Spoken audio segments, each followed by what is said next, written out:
Bueno, uno, 2, 3, probando un 2, 3. ¿Qué onda todos? ¿Qué onda? Bueno, vamos a empezar con la reacción en vivo de BlizzCon. A ver qué pedo.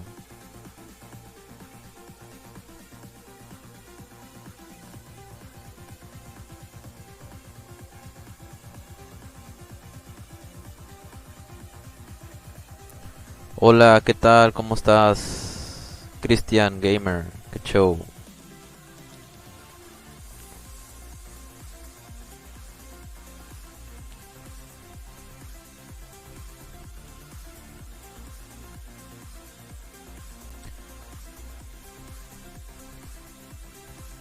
Pues aquí esperando a que ya empiece la transmisión.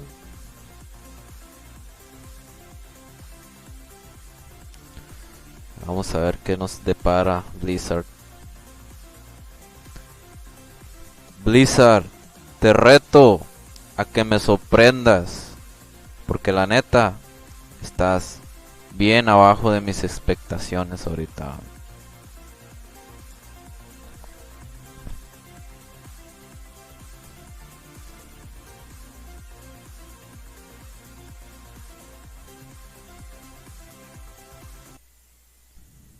Muy bien.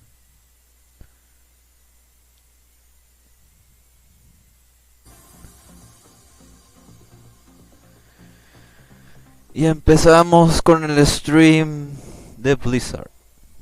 ¿Qué nos depara? No lo sé, pero me tiene que sorprender. A ver, ya pongo aquí el chat de de Restream para leerlos. Si es que hay gente, esperemos que no sea el único que esté viendo esto directamente en este lugar. La transmisión va a ser en inglés. Yo conozco perfectamente el inglés. Mis reacciones, pues lógico, está en español, ¿no? Pero ahí lo vamos a poner.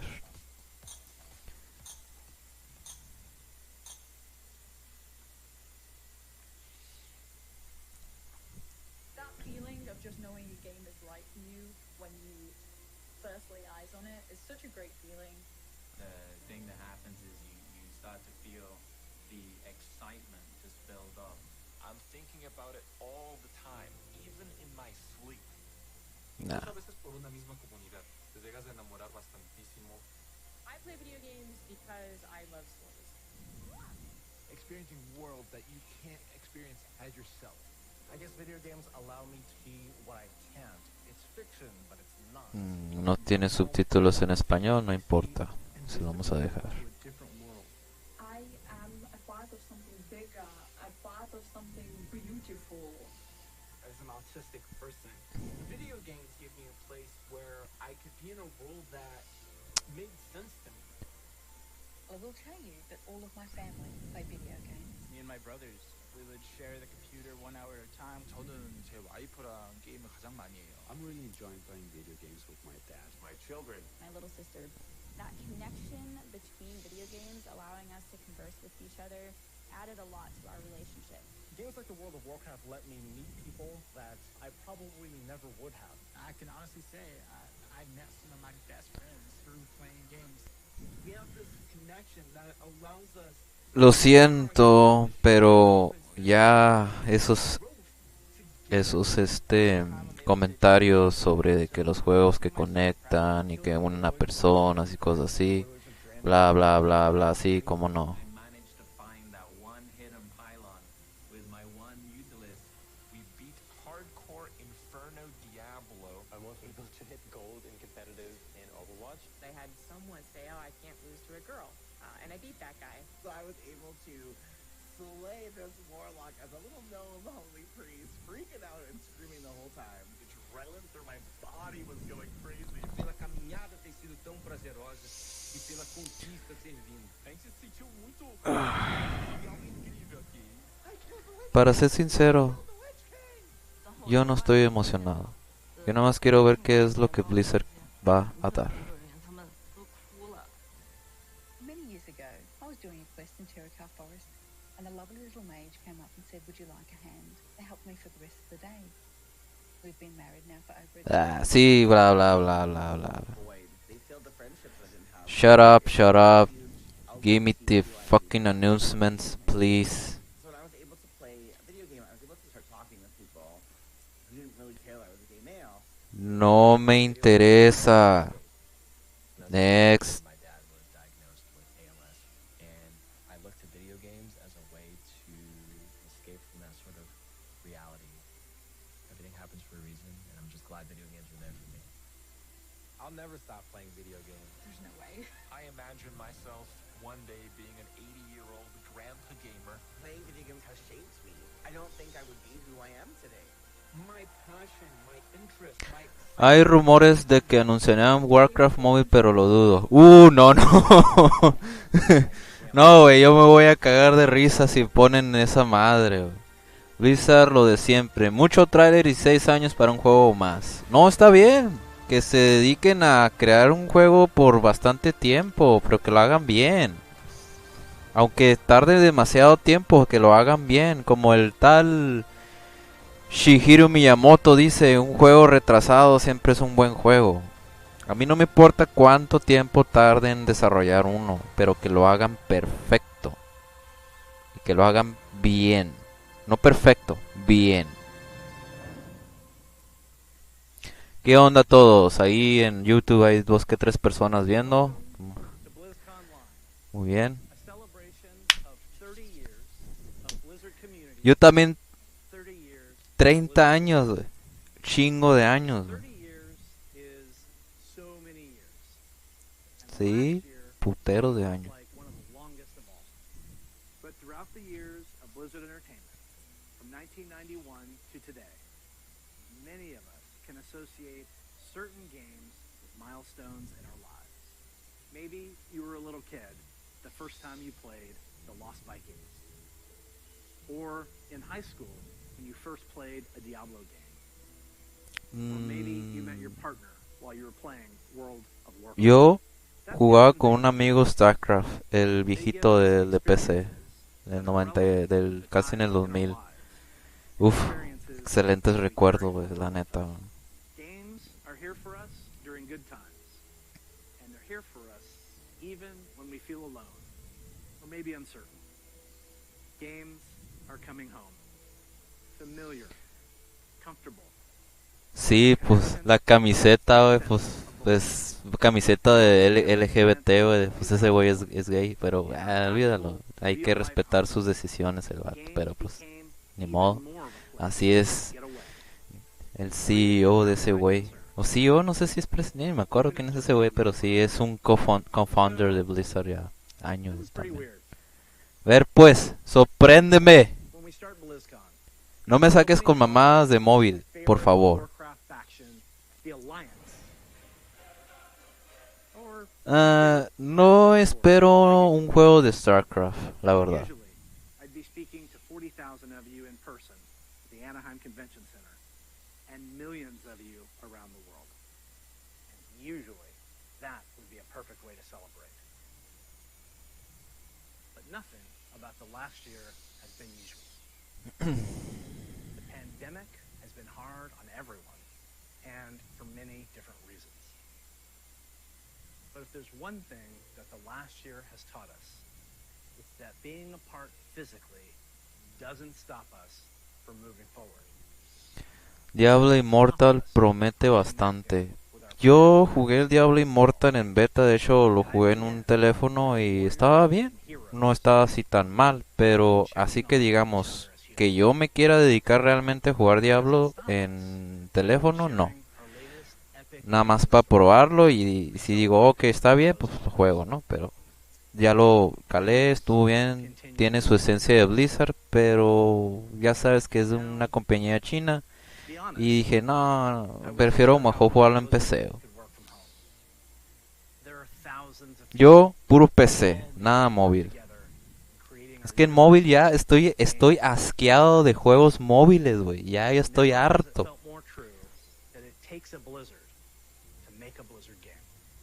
And in 2020, it became clear that the magic of creating a blizzard isn't just tied to a physical location.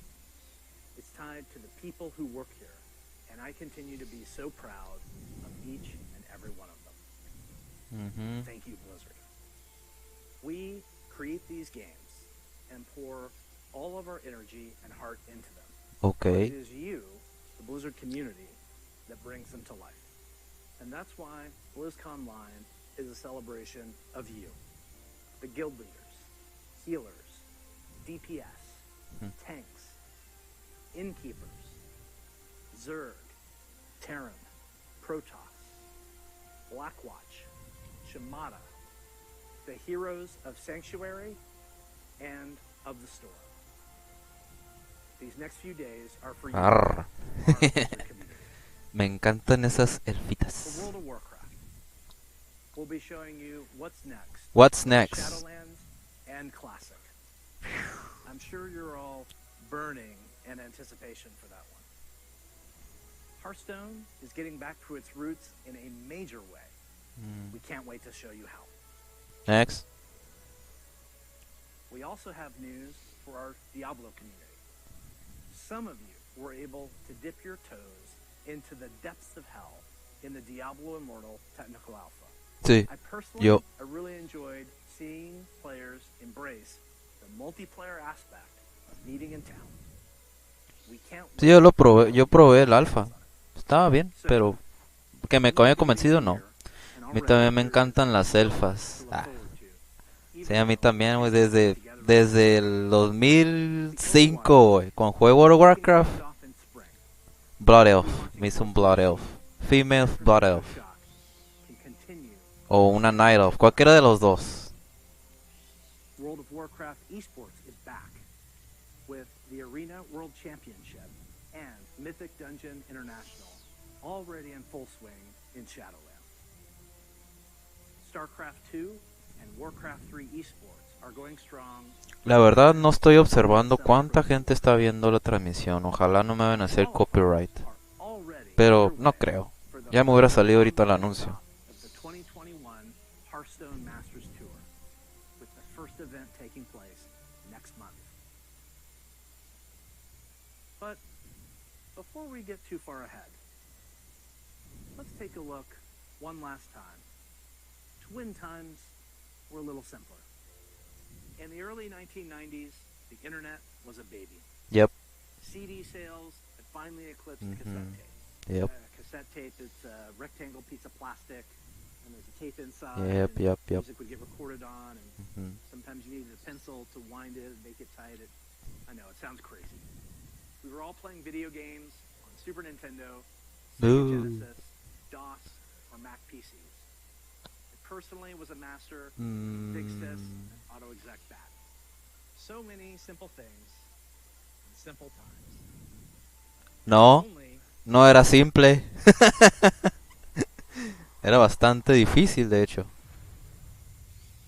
What the fuck?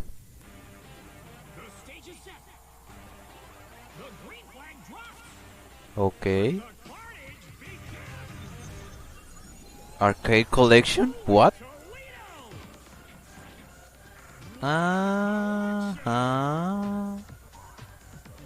Hello. El Rock and Roll Racing. Blackthorn estaba chingón, Me gustaba mucho ese game.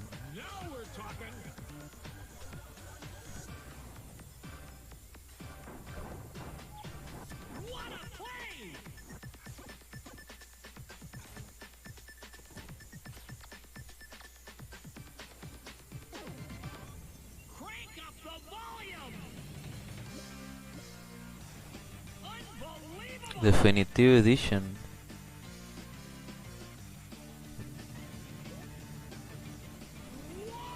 Ay, güey, 4-player split screen. Wow.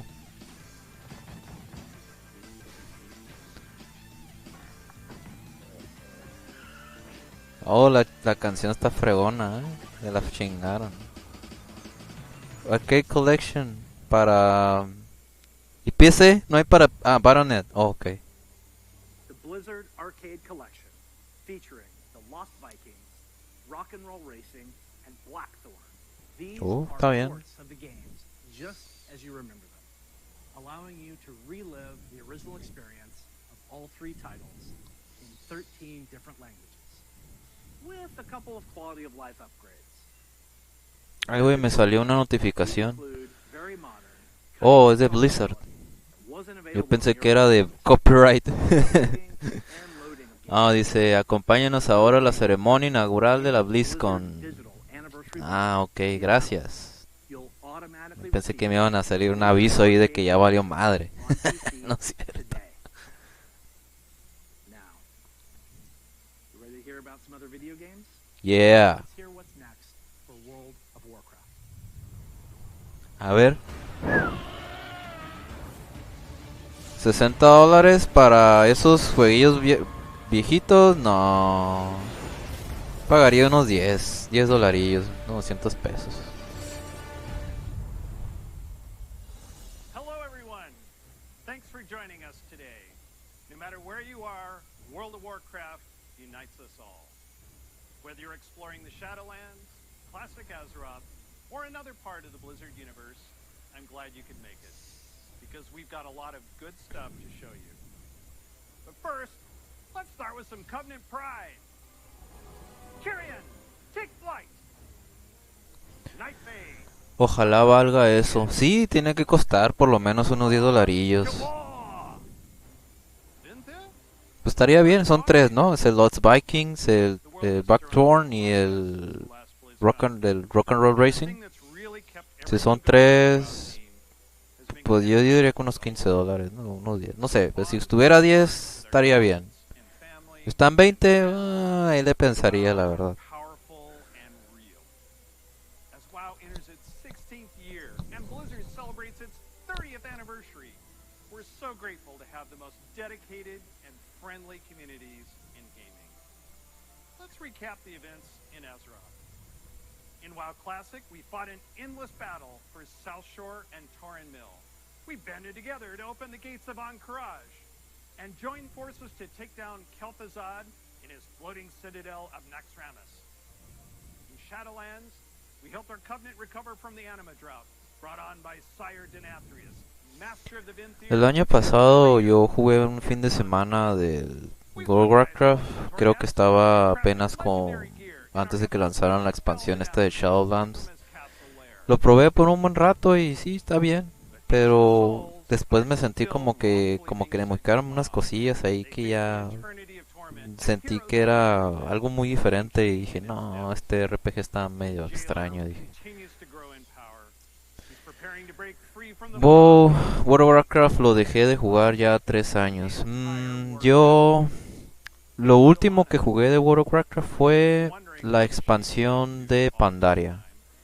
Nada más. Y de ahí ya lo dejé. Pero de ahí no le continué ni el ¿cómo se llama? El otro de ahí sigue el Warriors of Draenor, no. El Legion tampoco. Este sí me interesaría jugarlo. What makes you believe you're not just a weapon to achieve his ends? Enough! Join our cause, or be made to serve. Right now, you hold all the power. Make your choice, Sylvanas Windrunner.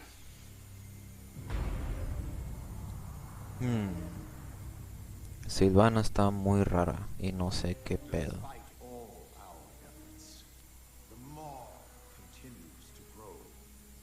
What if Denathrius' treachery is irreparable? The Primus is lost, and Bastion cannot save the Shadowlands alone. None of this should have happened. Perhaps the Winter Queen could. My Archon, a living soul, seeks an audience. A mortal. A king. ¿Quién? Oh, este güey. By all our measures, one who has spent his life striving for justice. Uther, what the fuck are you doing there? Who would give anything to serve his people. One whose heart is true. Very well. He may approach.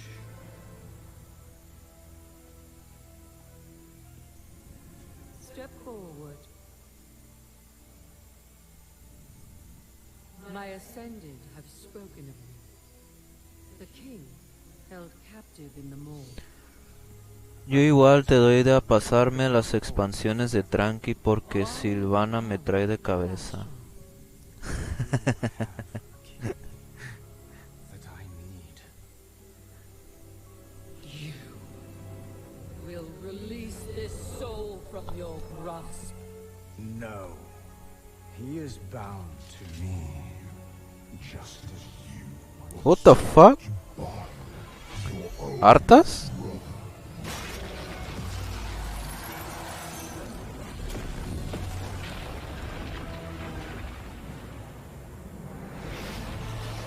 Oh mames, hartas. What the fuck is he doing there?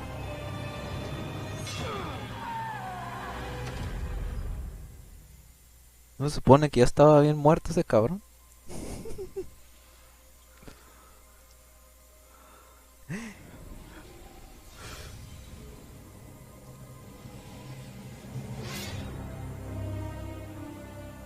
¿Qué hace ese güey ahí?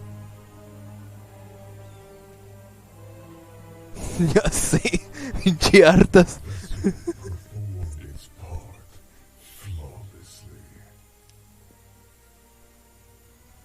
Es hartas, ¿no?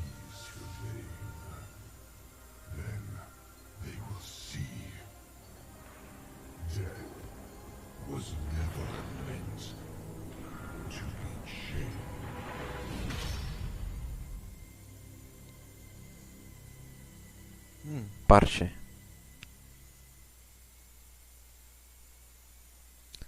A new patch, okay. Pinche hartas. That is so intense. I know you probably have a lot of questions about what you just saw and what it means for the next stage of your Shadowlands journey. Later today, my teammates Ian and Jeremy will be telling you more about Chains of Domination in our Shadowlands update. Please check out the World of Warcraft channel to find out more. Next, I'm excited to share our upcoming World of Warcraft charity pet program.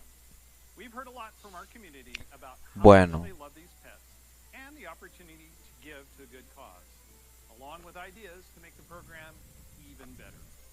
So during this upcoming campaign, you'll be able to donate whatever amount you wish to directly support our chosen charity.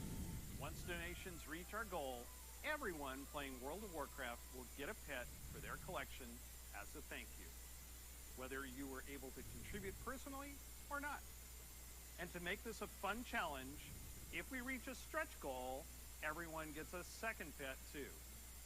And here they are. The first pet is Bananas. Literally.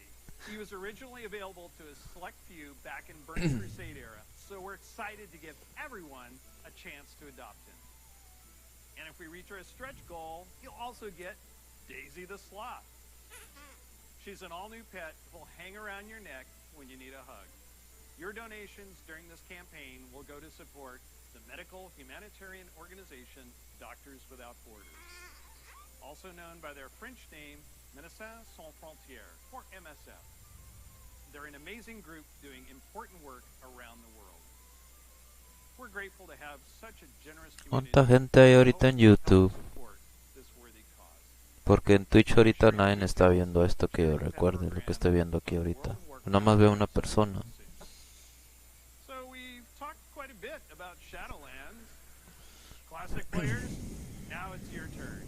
It's my pleasure to hand off to my teammate, Holly Longdale. She's a longtime WoW player, a veteran MMO developer, and she's going to tell us what's in store for WoW Classic.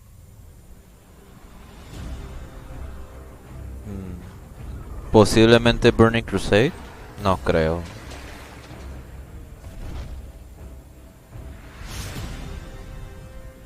Hi, everybody. First, I'd like to thank all of you who have ever been part of the WoW community over the years. You know, online worlds like WoW have been a huge part of our lives for decades now. As a dedicated MMO fan and a developer myself, I remember hearing that Blizzard was going to be making their own MMO. And I thought, well, I guess I'll check out that beta. And sure, we all call the game WoW. But really, wow. I could not believe I got bit by the MMO bug again. I was so excited to be able to make a Night Elf Hunter and be the famous Dark Elf Ranger from the books that I Night Elf. Night Elf Hunter. Se hizo una Night Elf Hunter. Yo me hice una Night Elf Rogue al principio, pero después no me gustó y me hice un Night Elf Hunter y de ahí ya la empecé a combinar. Y dije, no, pues me voy a quedar con el Blood Elf Paladin. From the simple things like drive-by buffing or making friends on that long haul from Teldrassil to Ironforge, all the way to the absolutely staggering, like when I jumped. Yo sí he creado bastantes amistades, del World of Warcraft. Heard this terrifying noise and then saw the Fell Reaver, biggest roamer I had ever seen, and I was very glad I had feigned death in that moment. And that's the thing about WoW. These stories and experiences we all share keep us coming back time after time. No, ya no. That said, I'm super excited to be able to share with you where our adventures are taking us next. Okay. Burning Crusade. Prepare. Sí, ya sabía. Burning Crusade. A huevo. You dare enter my realm.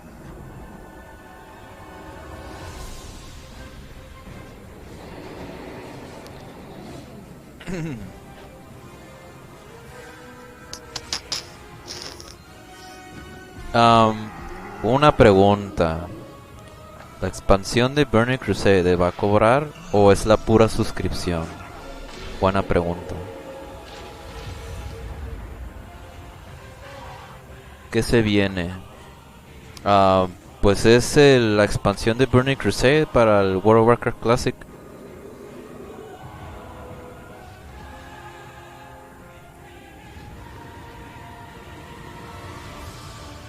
Mi pregunta es, ¿tengo que comprar una expansión para Classic o ya viene incluido con una suscripción? Pues posiblemente que nada más con la pura suscripción de Classic va a ser eso, estoy seguro.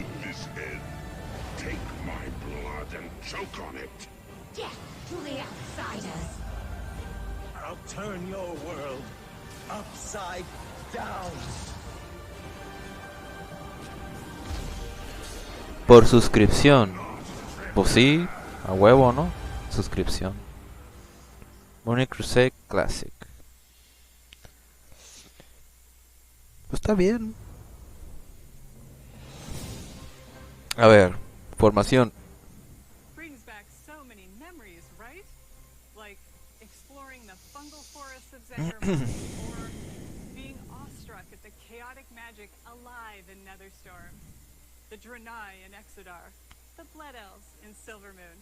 I love playing them both. Do you choose to enlist the Aldor or the Scryers in your quest to fight the Legion? And of course, Yo empecé a jugar Burning Crusade hace muchos años cuando conocí World of Warcraft, todavía me acuerdo. I can't wait to relive it all with you. Since the team first set out on their own quest to bring the original WoW back to life, we have learned a ton about what players are expecting from this kind of experience. We've also learned when to keep things just as they were and where we all might be open to some changes. We're bringing all these lessons into Burning Crusade Classic with our primary goal to bring back the same feeling you had when you faced the Fell Reaver for the first time or when you were digging through piles of Fellhound poop. Ok. Ahorita con esta información que están pasando y todo lo que han mostrado por lo pronto, pues no estoy sorprendido. Burning Crusade para Classic está bien. Un parche nuevo para World of Warcraft está bien. ¿Algún anuncio que me haya sorprendido así que digamos, oh, qué perro? No. Por lo pronto, no. Caca de monafago. with your one Caca de monafago. Now, I know I've thrown a lot at you, but don't worry. We'll be getting into the details in our panel later today. So stick with us. We'll make sure you are De la tía. De la tía. Ah, no sé lo que estás mencionando, la verdad. Valpadex. Hearthstone. De la tía. Caca de monafago de la tía. Ah. We're truly excited to share with you everything that's coming to Hearthstone this year. But first, let's take a quick look back at the year of the Phoenix. We added our first new class, the Demon Hunter, and ventured into the Ruthless Outland. Then we went to Skullman's Academy and got to explore dual class cards.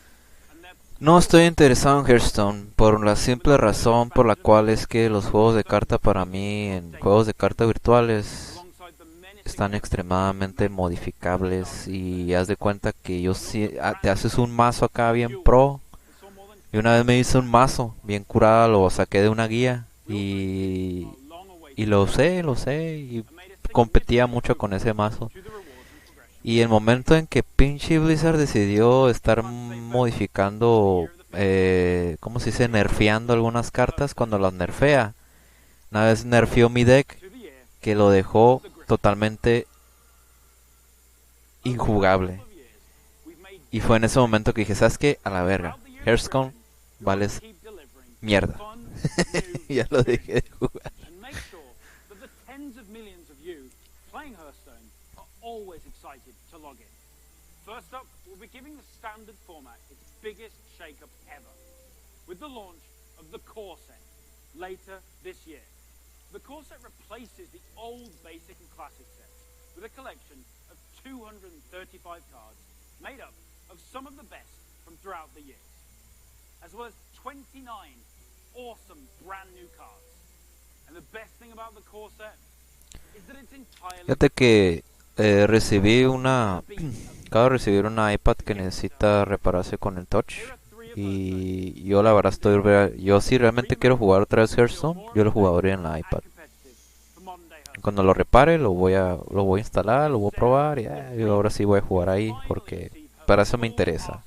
Pero jugarlo en PC no, la verdad que no. Yo le di, pero mucho dinero cuesta estar día en Hearthstone. Yo no he gastado, la verdad, en Hearthstone. He jugado y las cartas que me regalan, sí, me acuerdo que he hecho un buen mazo, me he hecho un buen masito para competir. Pero lo que dices, pues realmente sí tiene razón, ¿no? Pues tienes que gastar para poder obtener buenas cartas. Y eso es lo que no me gusta de los juegos de cartas virtuales.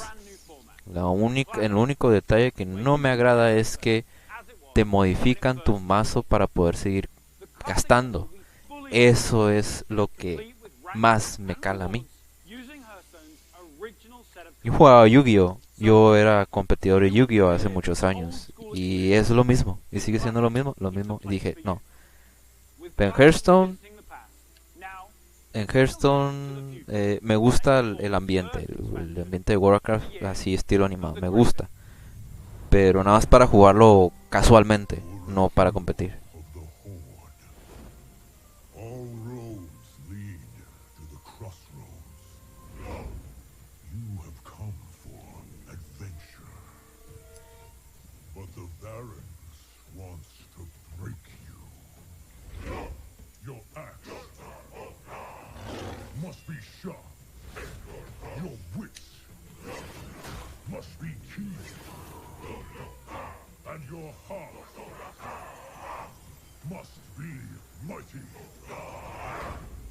Octavo lugar.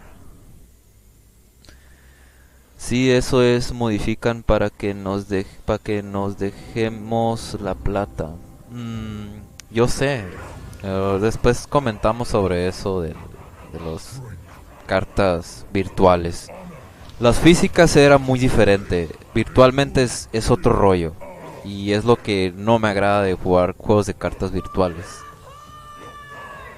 físicamente jugabas con tu compañero y así, ¿qué onda? Y hacías amistades, ¿no? Pero virtualmente jugar juegos de carta le modifican la carta. O sea, tú te compras una carta, por ejemplo. Vamos a darte un ejemplo. A mí me gusta mucho una carta, digamos la carta de la Magician Girl del Yu-Gi-Oh, ¿ok? Ya ves que tiene cierto ataque y cierta defensa y tiene cierta descripción. Físicamente no la modifican. O no sé si la modifican físicamente no la carta. Pero virtualmente lo banean. Entonces no tiene caso, ¿no? Pues la pinche carta la vas a tener no es para coleccionar, no para jugar.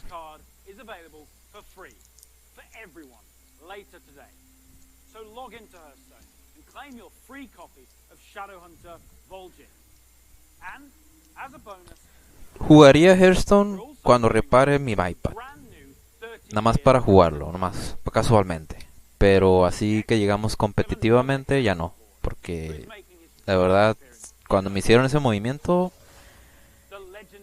fue ahí donde paré. Dije, ya no más juegos de cartas virtuales. Porque la verdad, es un desmadre.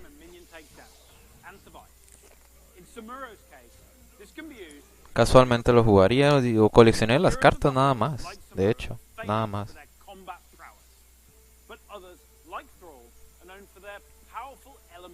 Poco gastaste mucho dinero en Hearthstone, Val, Padex.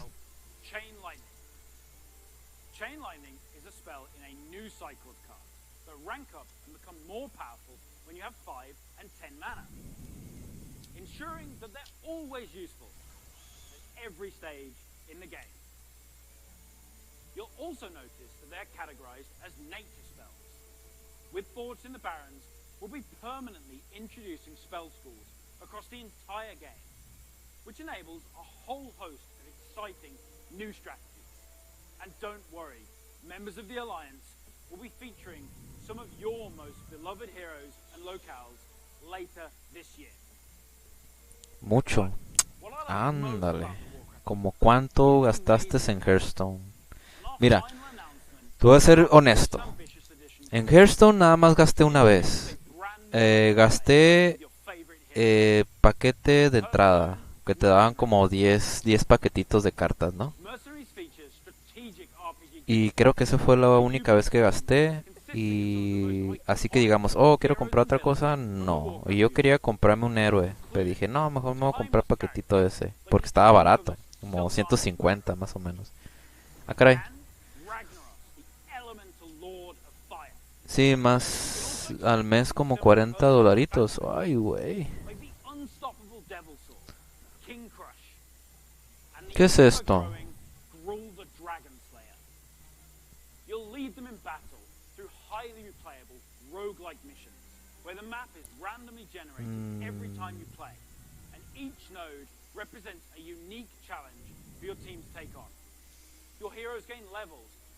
Ah, ok, un nuevo modo. Ajá, ok. $40 serían como unos... Dice euros, tú dices euros, no dólares. Viene siendo como unos 35 dólares. No sé la verdad.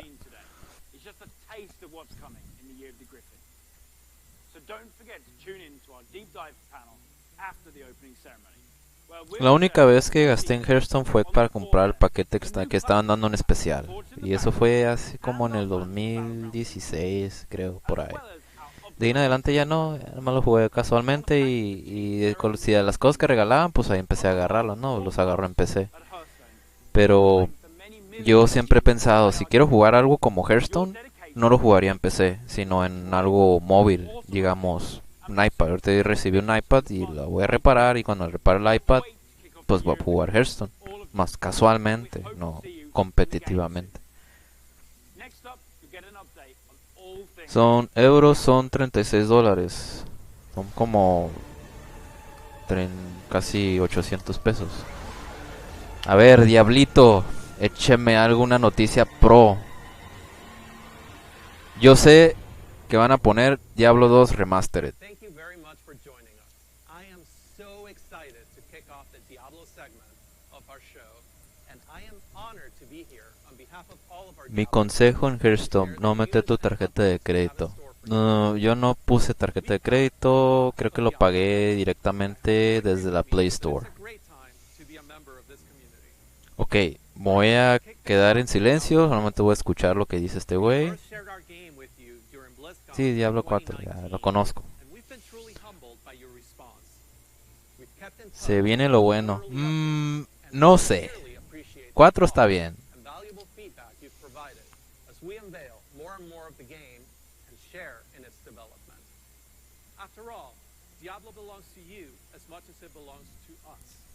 Fecha para el 4. Savvy fans, of course, understood that we meant more than just the character lighting and fire visual effects. That's right. Today, we're happy to announce a brave new soul joining the barbarian, the sorcerer, and the druid on this dangerous journey back to the sanctuary. A class is one of the most exciting things you can announce in a Diablo game. Okay. This one is especially exciting to me as it's a reinvention Una nueva clase. of the first classes to ever appear in the series. Ah, Let's have a look. a ver, ¿qué clase? Una nueva clase.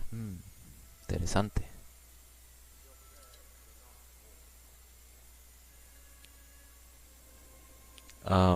¿Tiene que ver algo con los templarios?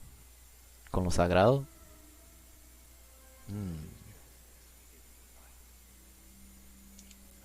La arpía. The Harpy.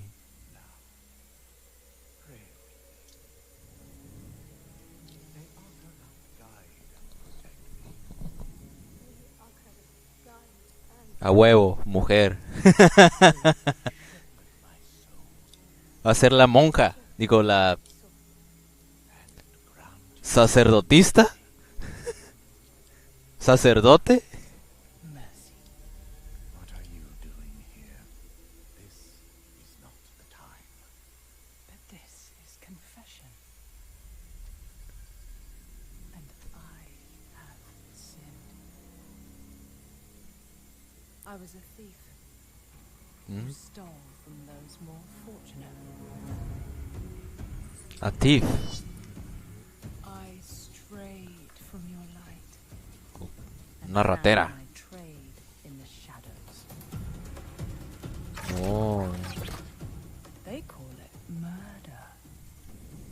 I say, job well done.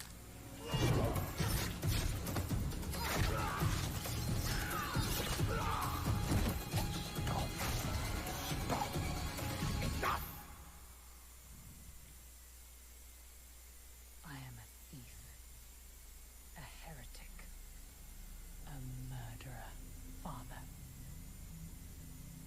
Will Akarat save me? You mock our light. But those monsters were a scourge upon my home.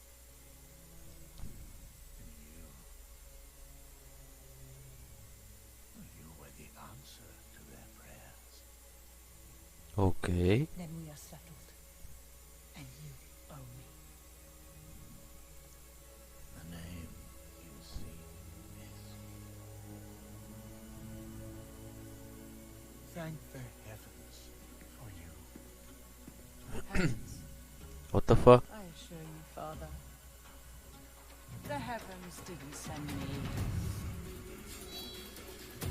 Rube.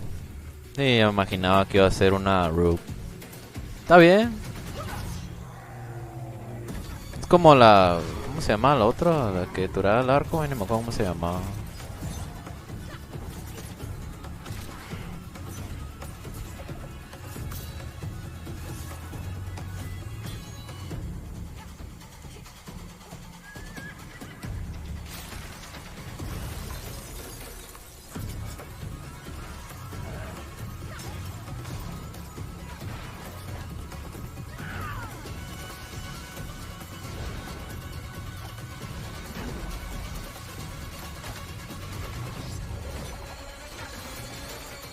Se ve súper fluidito de 60.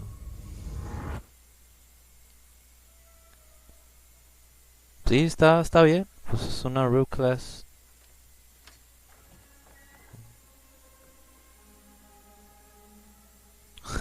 Pinche sacerdote coleccionando orejas, güey. Qué pedo.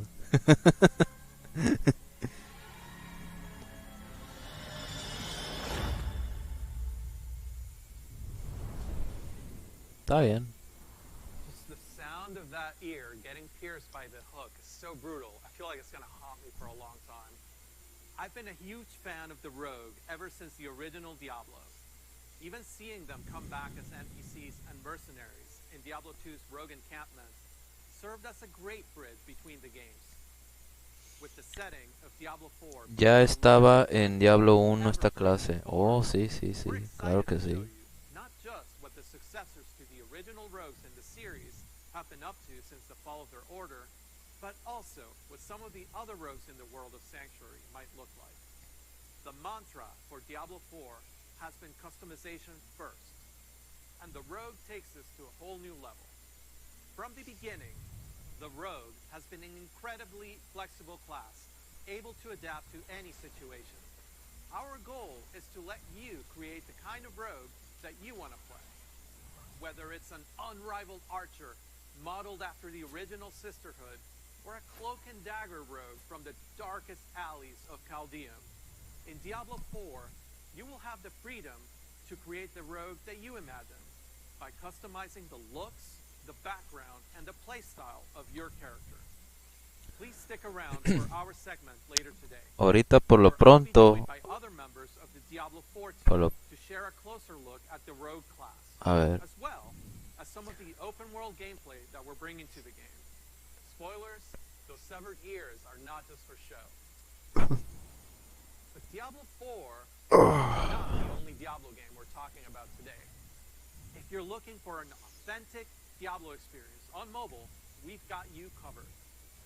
Diablo Immortal is everything you'd expect from a AAA action RPG. From the visceral combat and epic loot to an all-new story, bridging the gap between the events of Diablo 2 and Diablo 3. Later today, you can join the Immortal team, where they'll talk about some of the things they've learned from their recent alpha test and what's next for the game. But that's still not all. Te estamos viendo desde el curro, somos 30 personas. ¿A poco son 30 personas? No, el Immortal. ¿A poco somos 30 personas en YouTube? Está bien, o sea...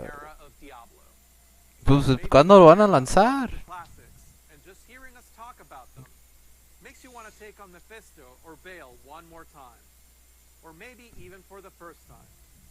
¿En serio? ¿30 personas en YouTube?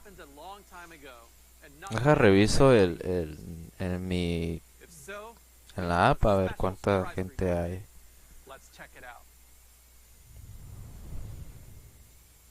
En Diablo Immortal, no interesado.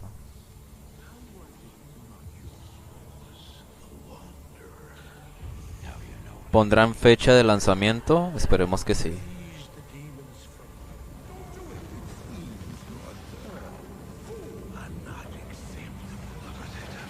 ¿2? Remastered. Oh, fuck. Oh my fucking god. ¿Cómo va a ser? ¿Cómo va a ser? ¿Cómo va a ser?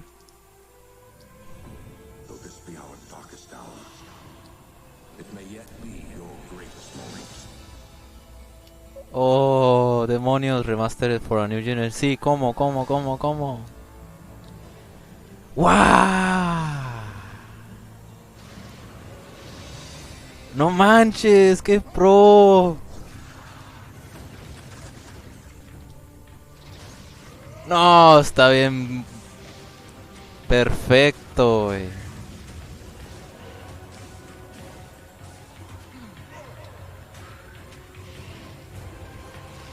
Uy, no manches. Perfecto. En PC, en consolas, Prosperation. En consolas también, no manches.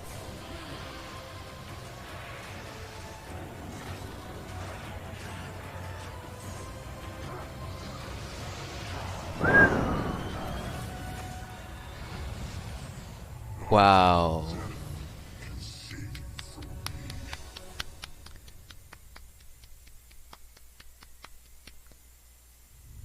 Para Switch, para todo, güey. Uff. 20 years, the Dark Wanderer has returned. And once again, he travels east. En consolas, güey. Está bien. Excelente. En Switch, güey. En Switch. Switch. Resurrected is a full HD remaster of both the original game and the expansion, Lord of Destruction. It takes the 2D sprite-based classic that we love and brings it into the present in 3D, utilizing up-to-date graphics rendering. Cuando ya fecha, dice 2021. Fin. Yo digo que el fin del año, ¿no? Supongo. With the explicit intention of preserving both the look and the pacing of the original movie. ¿A poco? Has a long history of games that we're proud of. And when we think about Diablo 2, we think about it as a definitive pillar in our foundation.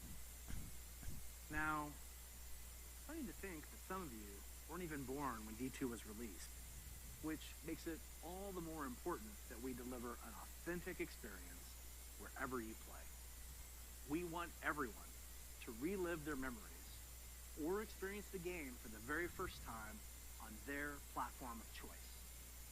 And so we're excited to bring Diablo 2 Resurrected to PC and console, along with cross-progression. Está bien. For those of you who are in love with the original and you just wish it worked more seamlessly on modern computers, you can bring back all of that nostalgia exactly as you remember and enjoy the game in its original 2D form. Oh. Like we did with StarCraft Remastered. Oh, perfecto. There's a lot to talk about.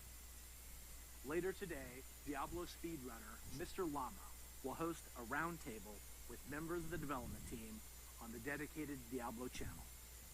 If you are a Diablo 2 fan, I encourage you to take a look. So, from Diablo 2 Resurrected to Burning Crusade Classic to the Blizzard Arcade Collection. Ahorita, por lo pronto, sorprendido, Diablo 2 remasterizado. Nada más. To bringing these timeless experiences into your hand. It's actually a very small percentage of our developers working on these projects.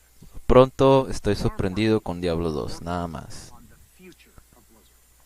And in addition to what we'll be talking about during the show, we can't wait to tell you even more about our plans over the course of this year and beyond. If you had asked us 30 years ago what gaming would look like today, none of us could have predicted the current Blizzard lineup of games. The advances in technology are one thing, but it's really what those advances have enabled that's even more incredible. If you think about the people who play games and the communities that have grown up around them, the way people can connect instantly, no matter where they are in the world, the way people are increasingly able to express their identity and celebrate who they are through their favorite games, communities, and platforms. Nada más está una persona viendo a mi canal. Imagino que eres tú, Valdapex. Hard to imagine any of that 30 years ago. And at Blizzard, that is what excites us about the next 30 years. There is so much that we're working on. And some of it you already know about. The rest, we look forward to talking to you about it when the time is right. Just like the real world, the worlds of Warcraft, Diablo, StarCraft, Heroes of the Storm, Overwatch, and Hearthstone are diverse, expansive, and full of potential. We are not only iterating on the experiences that you come to expect, Hace que estoy escuchando que vato diciendo que ser gay es totalmente correcto. Digo, yo no, este cabrón que está diciendo. No, habla como si fuera algo acá bien pro acá, como que algo open mind, como algo mente abierta pues acá. Pero no. Ya, ya. Ya sabemos. Ya. Shh, cállate. Cállate.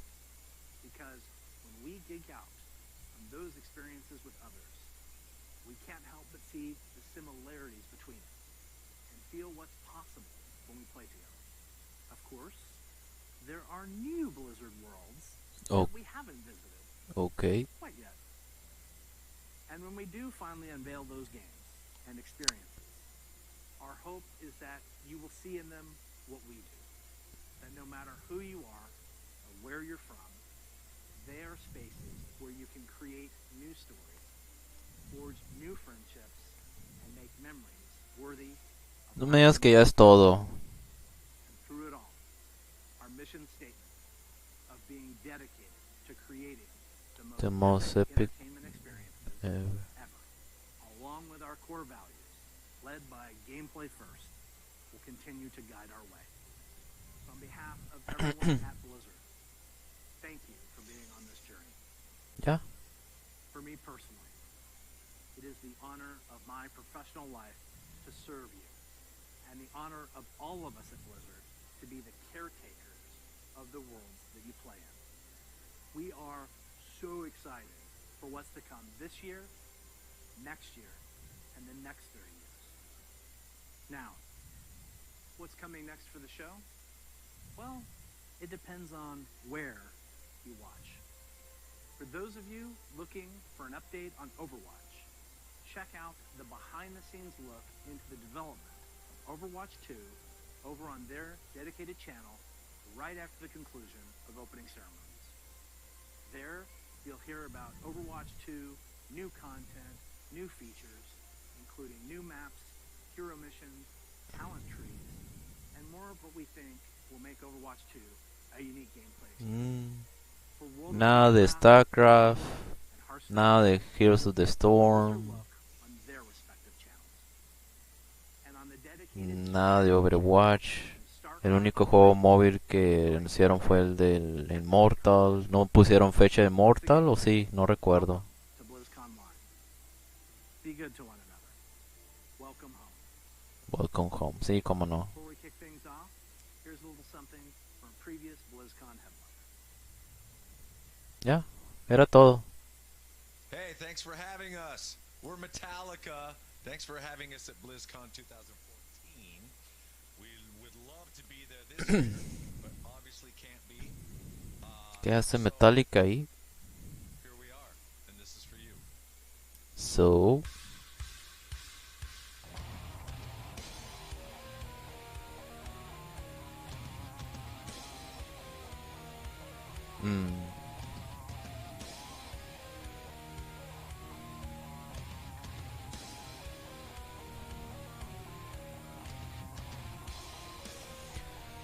Bueno, por lo pronto lo que han anunciado del Blizz son los juegos, la colección de juegos de arcade clásicos que ellos crearon. Fue el de Last Vikings, de Blackthorn y el de Rock and Roll Racing.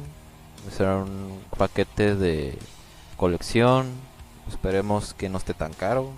Si están $10 estaría perfecto, o en 15 por lo menos. Y de ahí estaba World of Warcraft, el parche de World of Warcraft. Salió Arthas, no sé por qué está Arthas ahí, ni idea, porque no he jugado yo la expansión, es lógico.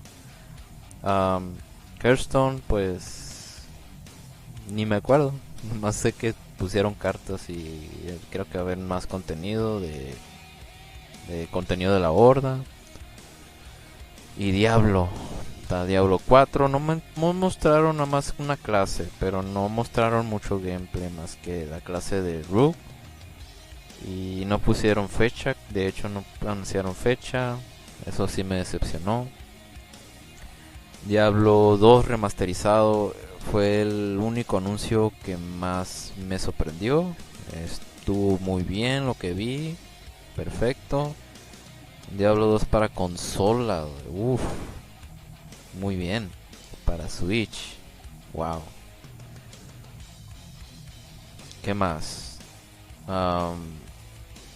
Diablo Immortal no chequé si tenía fecha de lanzamiento. El Mortal no estoy tan emocionado. No estoy tan acá aficionado a los juegos móviles, la verdad.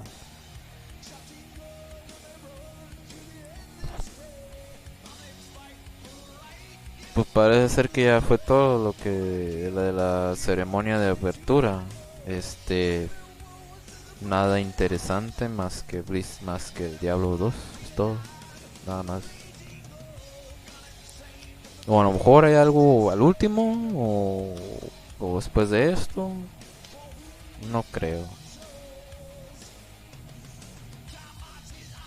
Espero no me ponga copyright de YouTube o en Twitch.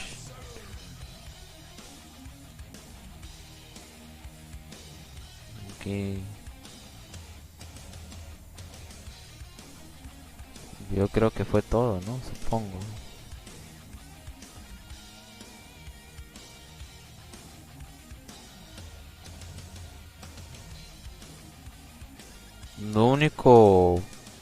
Lo único emocionante fue el Diablo 2, pero tengo muchísimas dudas con Diablo 2 ahorita por lo pronto.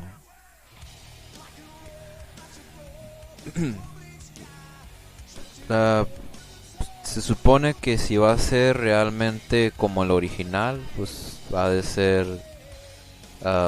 offline, ¿no? Porque si le ponen la pinche protección como Diablo 3, como que en puro en línea, me voy a cagar de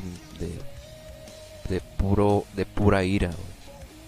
Ojalá no sea cierto, pero conociendo cómo son ahorita las empresas acá bien triple A de games, es posible que le pongan DRM, pero ojalá y no. Si tiene copyright, oh shit, entonces mejor le bajo. Pues sí, es que es Metallica, que le bajo, ya no quiero.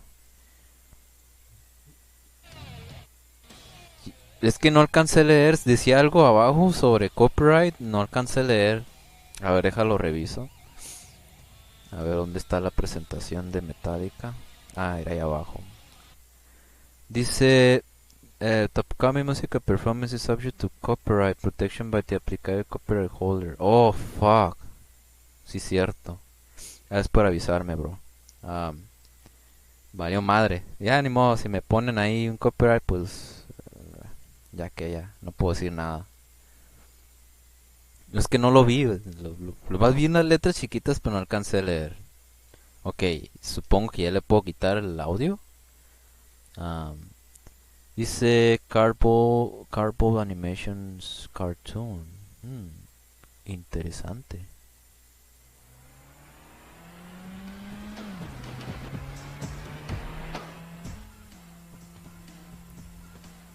Rock and Roll Racing.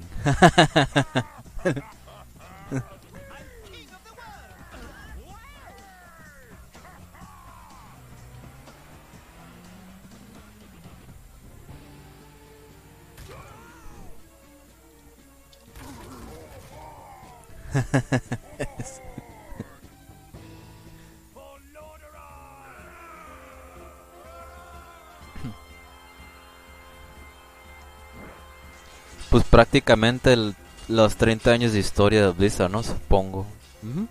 Ya me imaginaba.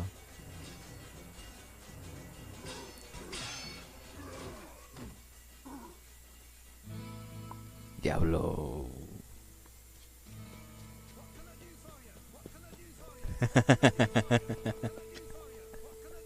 Your death will.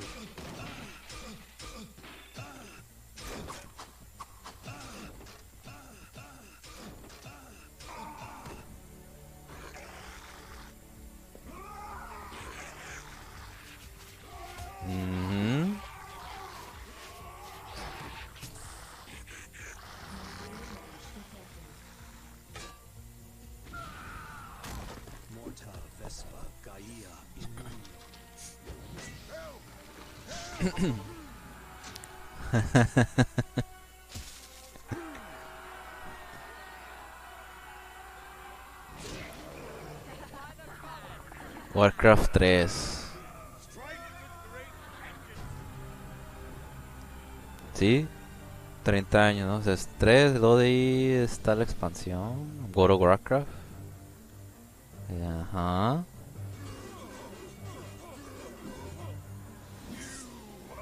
Burning Crusade, supongo. War of the Lich King. Cataclysm.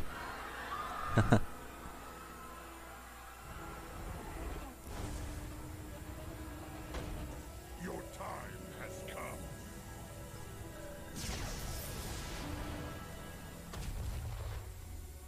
StarCraft 2.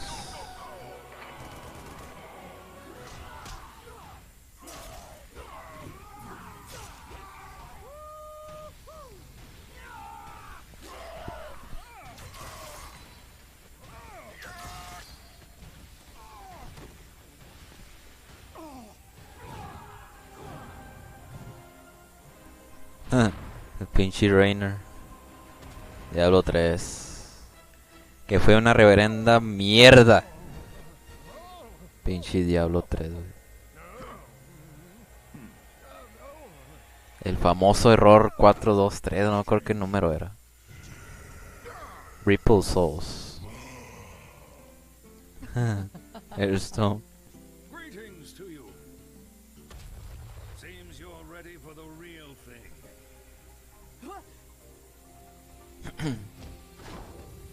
Heroes of the Storm. Watch your back. Heroes of the Storm que sigue. Oye, ¿qué onda con las el Overwatch? ¿Qué onda con las expansiones de Overwatch? Ya no las mencionan.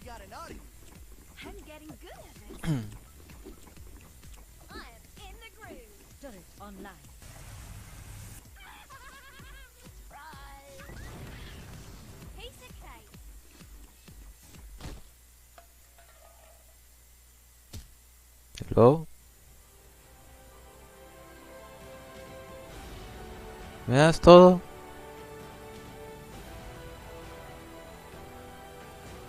Y las expansiones de World of Warcraft que nada más mencionaron hasta Cataclysm y hasta ahí llegó.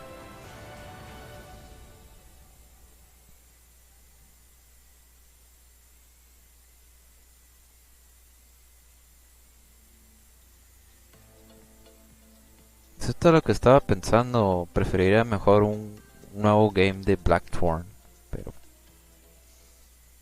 pero con... ¿Ya?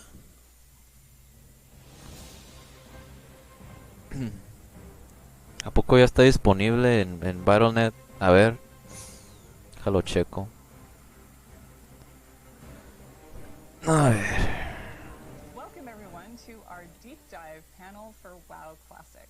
I'd like to start with some introductions with these fine gentlemen with me and myself. I'm Holly Longdale.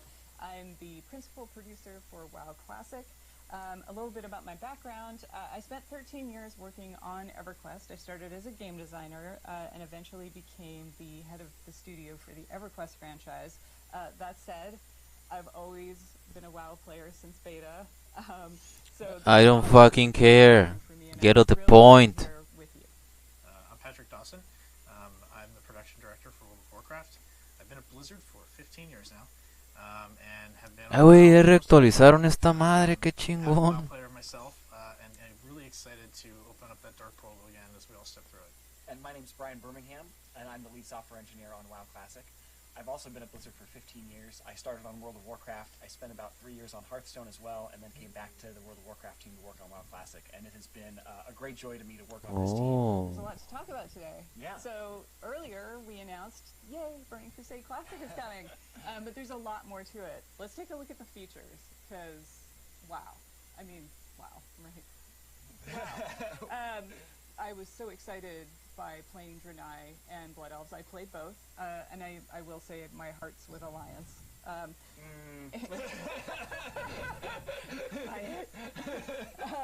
And I also took up jewel crafting on my Draenei Shaman. I wanted to corner the market. Just the whole notion of having items. Órale, una excelente interfaz. I'm also a bit of a systems nerd. So I completely lost my time for weeks. A ver, vamos a ver la colección de pre-purchase 800. What's coming next? What's going to happen? And one of the things that was pretty impactful was Horde having paladins and Alliance having shaman. I mean, as an avid PvPer ¿Dónde myself, está la I remember, colección de los going back clásicos? and trying to fight Shaman. I was Alliance back then. A ver. And just not understanding that class at all because my team didn't have it. So like I try to poly them and it'd be like grounding totem. I didn't know what that was. And it's just like, why are Shaman immune to everything? I don't No understand. está, no está, no está. Creo que no está. I understood polymorph druids, but Shaman, why? Like now I started to understand Shaman a little bit better. We got some of their benefits.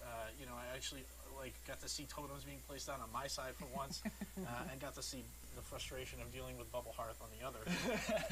Yeah, I remember when I was doing raids, we were always jealous of the Alliance having paladins for Blessing of Salvation. Like people would be pulling aggro off me, and I'd be yelling at them like, No encuentro los juegos clásicos. There's no problem. Just just go, just go. Nada más pusieron esto.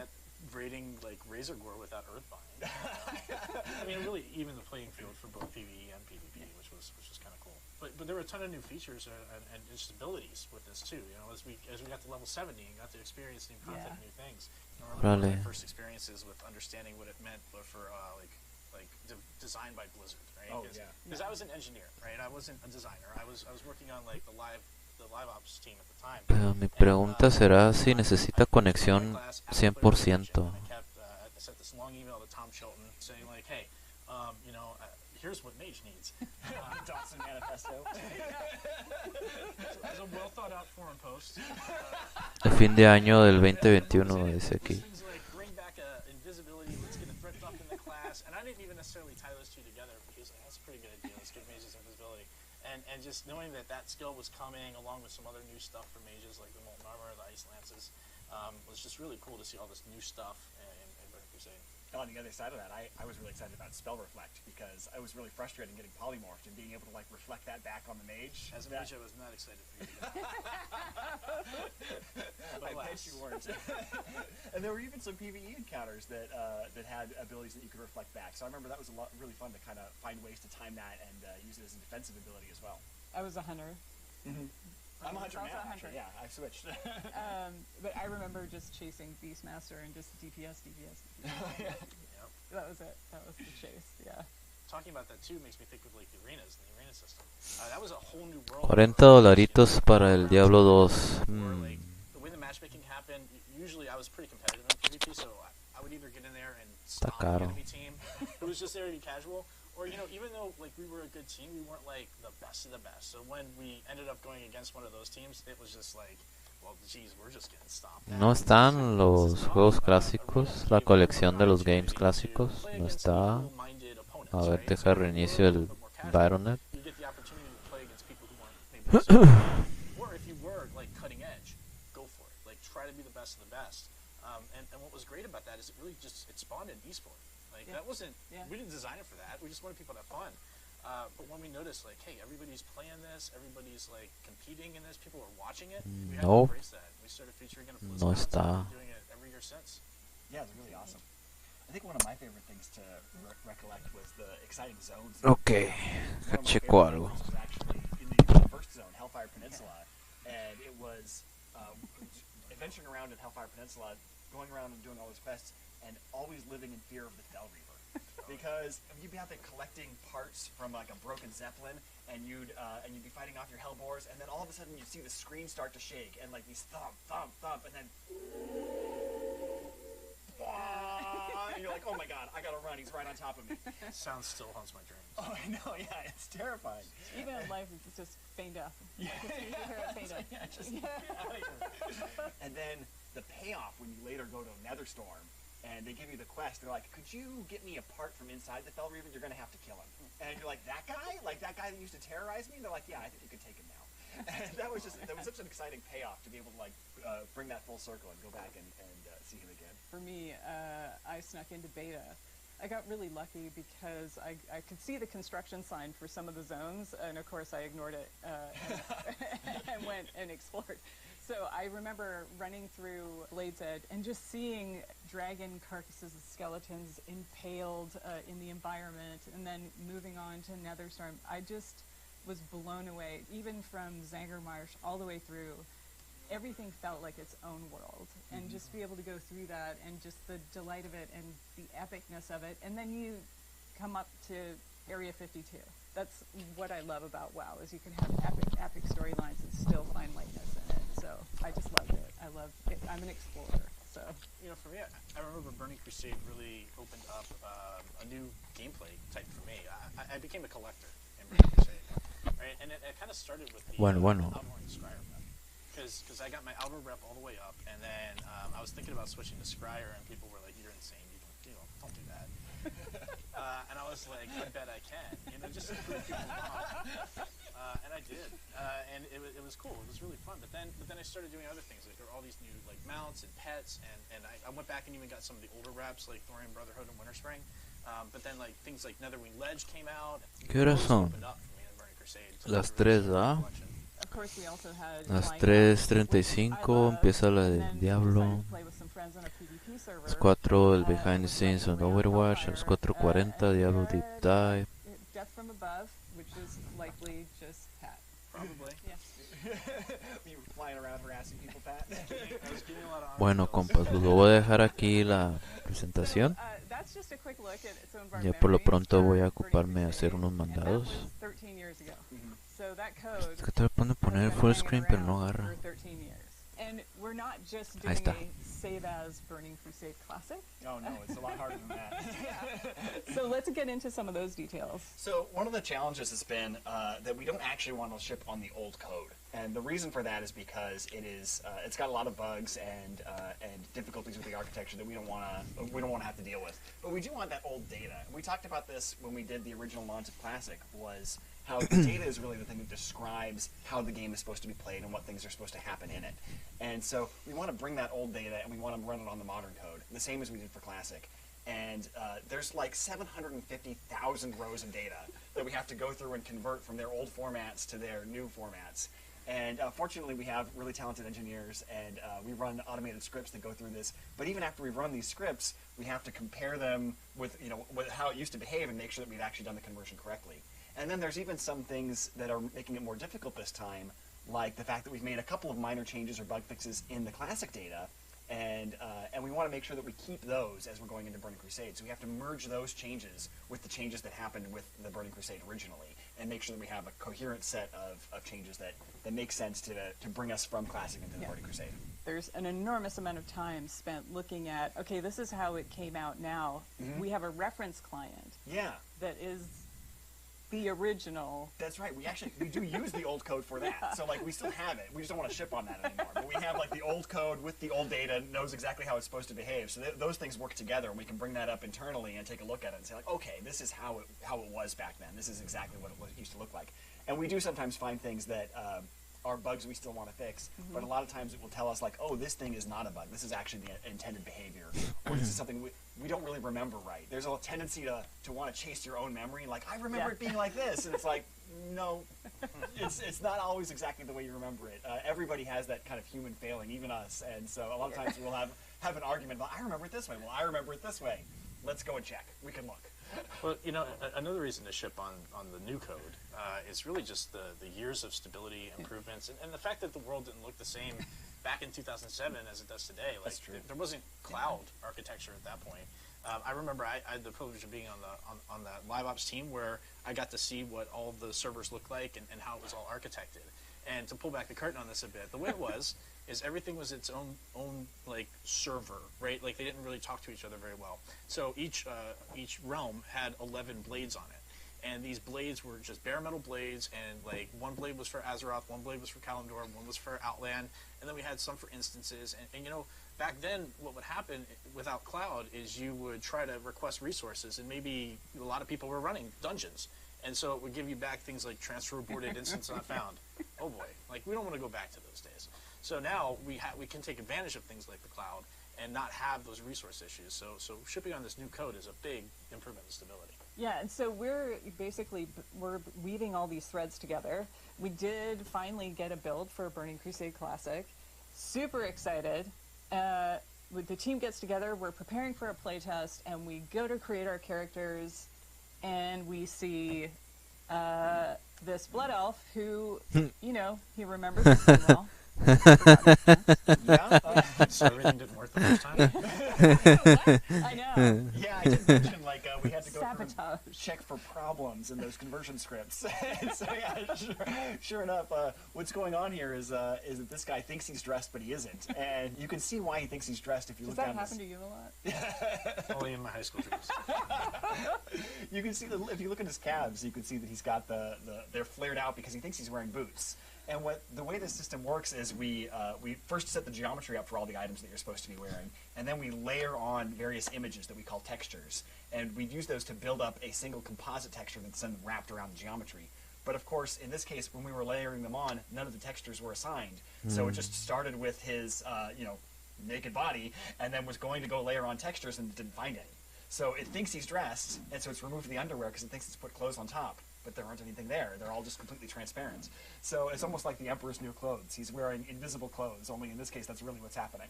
It's crazy. And then, of course, I wanted to try Draenei because that's where my heart lies. I'm an Alliance girl. And this Draenei looks to be heads above the rest. That's not the Exodar. Yeah. No, definitely not. It's done Morrow, right? It is, and that's exactly the problem. It looks like the Draenei's too tall, but the real problem is that we're in the wrong place. And so, yeah, when you go to the Dunmorrow character select screen, of course, the camera is positioned for much shorter races like gnomes and dwarves, and so it's about knee-high on a Draenei. And then water. Really, Brian? We have water in Hellfire? Yeah, so Go for a swim. it turns out that Outland has a funny, unique feature that it doesn't have any oceans because the water just all falls off the edges and goes out into space or something like that. I'm not sure how that works in the game universe, but Magic. but yeah, there's no ocean there. But we had accidentally flagged it to generate ocean, so we ended up flooding the entire world with an ocean until we found that and turned it back off. So through all of these processes, yes, we're obviously we're fixing what is broken, but also we thought it was a good time to start enacting what we call #some changes to gameplay and how things should work. Yeah, I mean, when you think about it, like Classic, our guiding principle was no changes. The goal was to provide as true to life, authentic experience of Classic that we possibly could for the community. And we accomplished that. What was interesting to me is to see this vibrant community that embraced it and then said, hey, we're not exactly the same as we were 15 years ago, right? And they're right. Like, the times have changed. The world has changed. And so some of those things that maybe were out there that were not great and rewards back in the day is not something that we would want to ship again. Like something that feels a little buggy or wrong or incorrect. So the idea behind this is let's provide what the Burning Crusade experience was without those wards. This really, I think, illustrates the difference is spell batching. We actually had a lot of requests originally for spell batching in that kind of no changes charge, where they said, hey, I remember when I used to be able to have two mages polymorph one another, and they would both end up polymorph. That's cute and fun, and I kind of like that. And so we said, okay, well, we can put that back in. But the system that causes that is, of course, that the spells are batched up and processed in these giant batches. But over the last 2 years, people realized that what that comes with is about a half a second of kind of built-in latency, where you push a button and it doesn't actually take effect for that half a second while it's waiting to queue up the other ones to go with it. And people were starting to find that frustrating. I talked to a lot of people who said they were excited about it when it first came out with Classic, but after they've been playing with it for 2 years, they're really ready to see it go, and we're ready to take it out too. So we're going to remove spell batching with Burning Crusade. That's definitely great, because I remember like every 2 weeks I'd get a bug report, Vanish is broken again. And it was because of stuff like this, right? Like if you vanish at the same time a fireball's hitting you, it's going to pop you out, right? Exactly. Like, and so we were trying to do all these tacky solutions to it, but the real answer is just don't spell batch. Yeah. But we didn't have the ability to do that then, so glad we're doing it now. Yeah.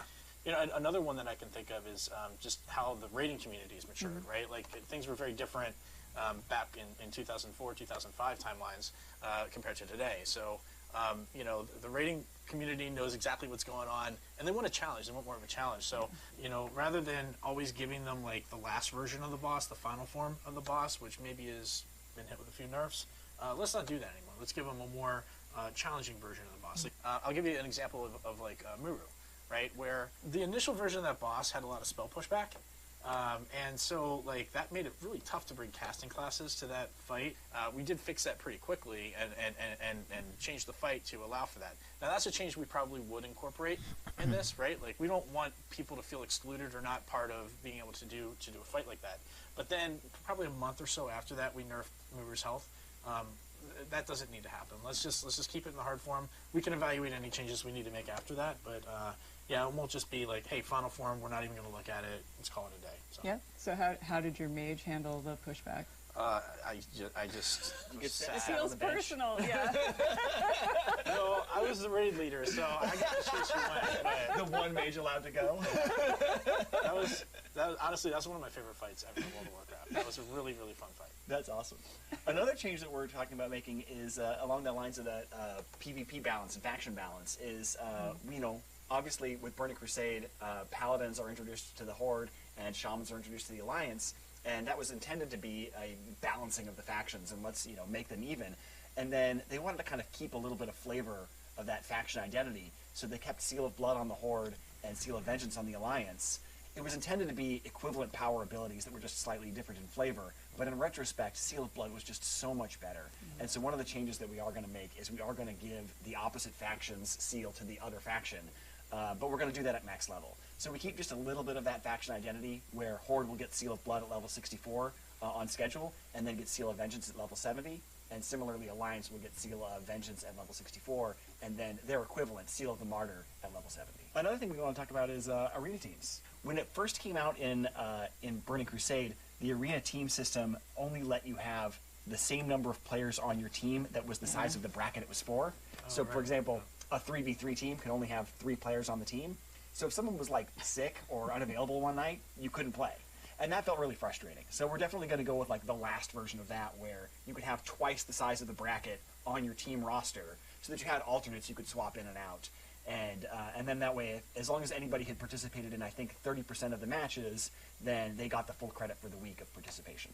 Is that when we did personal ratings versus team ratings? I think that came later, and we're also considering whether or not we want to do something with that as well. Because another thing that was problematic about arenas was the way that the ELO system was so inflationary. And so we're talking about whether or not we want to move forward with converting that to something more like the modern MMR system, so that it isn't as punishing to people in terms of like waiting hours for a match at the highest levels and things like that. And another change, we're going to give players access to Blood Elf and Draenei early, so that before we actually open the Dark Portals, you'll have a chance to level those up. That's definitely not something we did originally. I remember I had a friend who was really frustrated that the rest of us were all running around in Outland, and he was like, I'm still back in Outlands. What is going on? When can I play with you guys? So I'm really glad we're doing that. Doing that with pre-patch? Yes. Yeah, that's the plan. Very cool. Pre-patch will come out and you'll be able to go start your Blood Elves and Draenei. And then content. So we've got some phases happening. Yeah.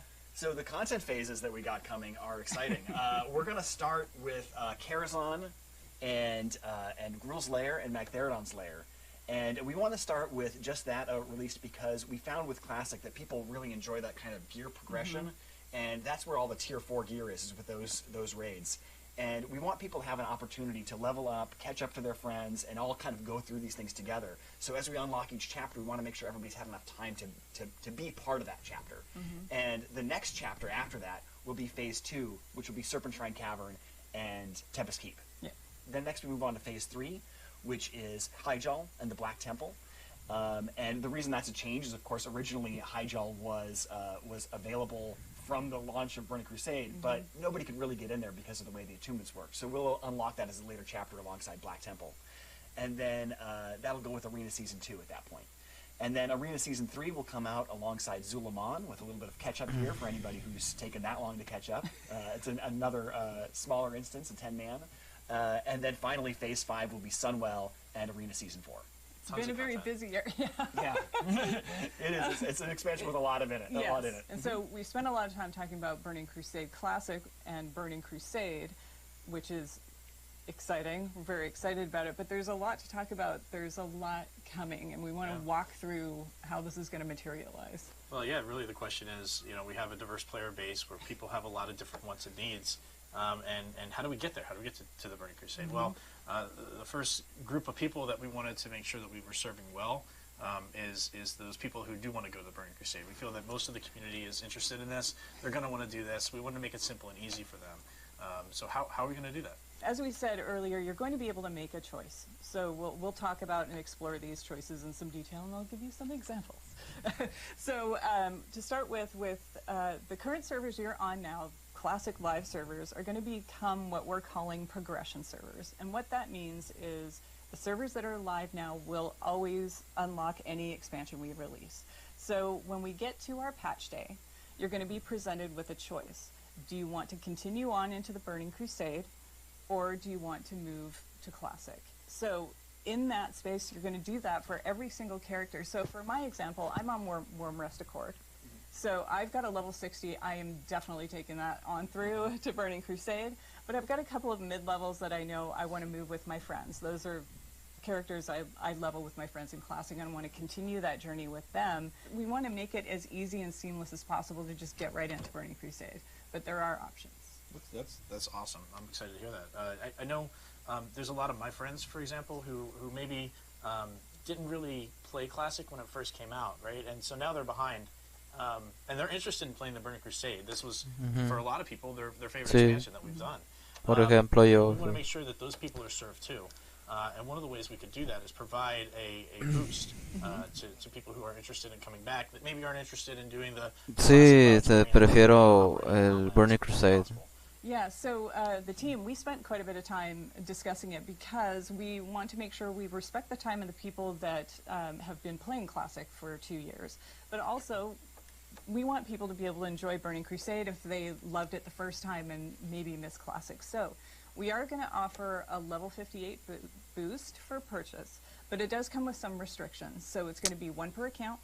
Okay. It's not going to be usable on Blood Elf or Draenei. Ah. It'll have some dungeon blues. It'll have level ¿Por qué? The basics. Basically your Outland starting kit. That's cool. That's a really great way to jump into the game. Y no me gustaban las restricciones de esos del...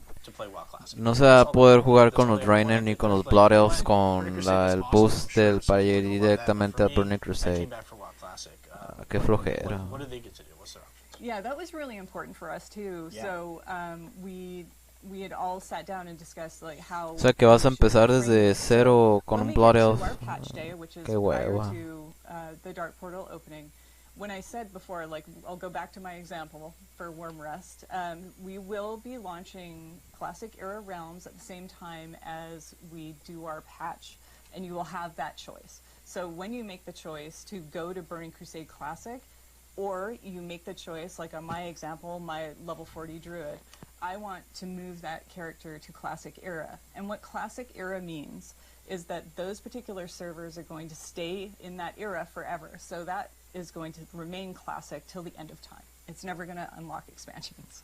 You'll be able to make that choice for every single character. Do you go on to Burning Crusade, or do you choose to go to Classic Era? Let's say, you know, you're behind the times a little bit. You'll still be able to have that choice.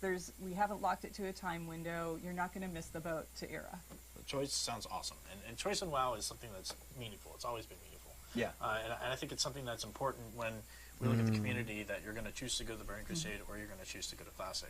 O sea que te van a presentar una opción de quedarte en Classic o empezar desde Burning Crusade. Folks that are going to want to play both, right? Like, yeah, see, right here.